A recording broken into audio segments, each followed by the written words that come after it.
Hey everybody, Greg Casillo here for FerroKnowsPhoto.com.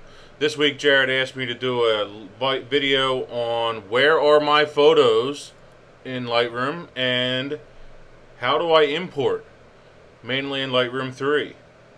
Well, here's what we're going to do. Number one, I have inserted my camera card, in this case from my D3, my compact flash card, into my card reader. And this is the bare folder. As you see, we have just a couple of photos in this folder, and these are the camera generated folders that are here. So what I do, and I strongly suggest you do, is to create another location, preferably on another hard drive, for all of your photos. And as you can see, this is just one of my folders full, about 1.5 terabytes of photos that are right there. And that's where I put everything. So I'm just going to drag this DCIM folder right into that location. Then I know exactly where they are. Everything is kept in the same place. You can easily access them and get to them. Just makes it a lot easier. Next thing I do, once I've dragged them over to there, is click into that folder.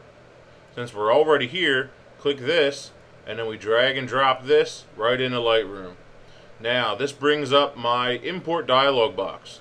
Now, there's two different ways of looking at this import dialog box. There's this way, which is pretty nice, or you can expand, show more options, and show the whole thing with image previews, which is pretty cool. Now, you can, there's a lot of options in this as compared to Lightroom 2 and Lightroom 1. They've dramatically increased the potential here, which is great. Number one, we have where are you importing from, and that's the hard drive that it's on. You could be imported right from the camera card if you wanted. I don't like doing that. I'd rather copy them manually. So that's number one. Here's my other hard drives if I wanted to choose a folder that's on one of my hard drives, and we definitely want to do include subfolders, especially in this case. Alright, now we can copy it as a DNG, we can move, we can add. But in this case, again, just my method is just to copy everything as is in that same folder. Now we can view as a grid view or as individual photos, just like we would at any other time, you know, in Lightroom itself. Check all, uncheck all works great, and we can also uncheck some by selecting a few and then hit the check button, and as you see, it unchecked the others that are in there. Alright, next thing. Don't import suspected duplicates. That is great. I love that. Just to be 100% sure that I hadn't imported anything. Make a second copy. I don't use that. Just not my thing. Don't really need it because I have another whole backup system. If you needed it, you could absolutely do that. Next thing, obviously right here to my catalog, this is what we want. Render previews. I always stick with the standard previews. On my computer, the standards work fine. If you really wanted the one-to-ones, that'll make your process slower to import, but it'll make editing, especially if you need to zoom in, look at them at 100%, a lot quicker in the long run. Alright, now apply during import. I automatically have my develop settings set as a tone curve of strong. I apply that to all of my photos. And metadata, I have a general metadata that's sitting there.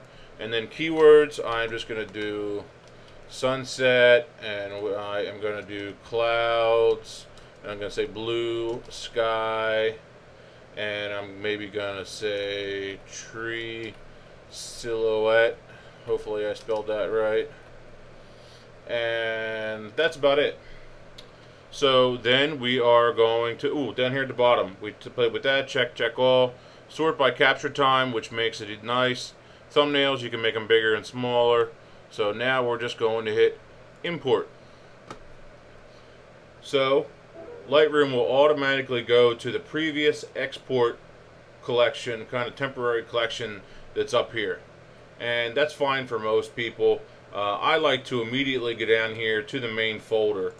I don't know why that I do that. I just kind of do. I just jump down there right away. This has some limitations as far as like sorting and stuff, so I just jump down to my regular folder to see what I'm doing. And so that's where my photos are. They're on this hard drive. I know exactly where they are. Next step, say you had photos and you don't know where they are, what's this one? Ah, yes, Jared, and that photo is no longer there, so we'll go back here. Let's see, what was this? This is a pretty good photo. Alright, I don't know where this photo is. Very, very easy to find it.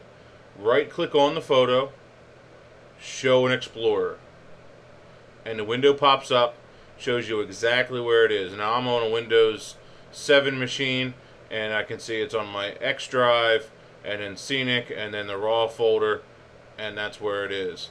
So that is a great way to find your photos, know exactly where they are. My number one tip is to put all your photos on a separate hard drive, not only for speed issues, but also for backup, long-term archive, all that good stuff. So once again, this is Greg Casillo for FronosPhoto.com. Hopefully you can find your photos now. Any questions or anything, either Jared or I will gladly answer them. And you can follow me on Twitter at twitter.com/Casillo. Thanks. See ya.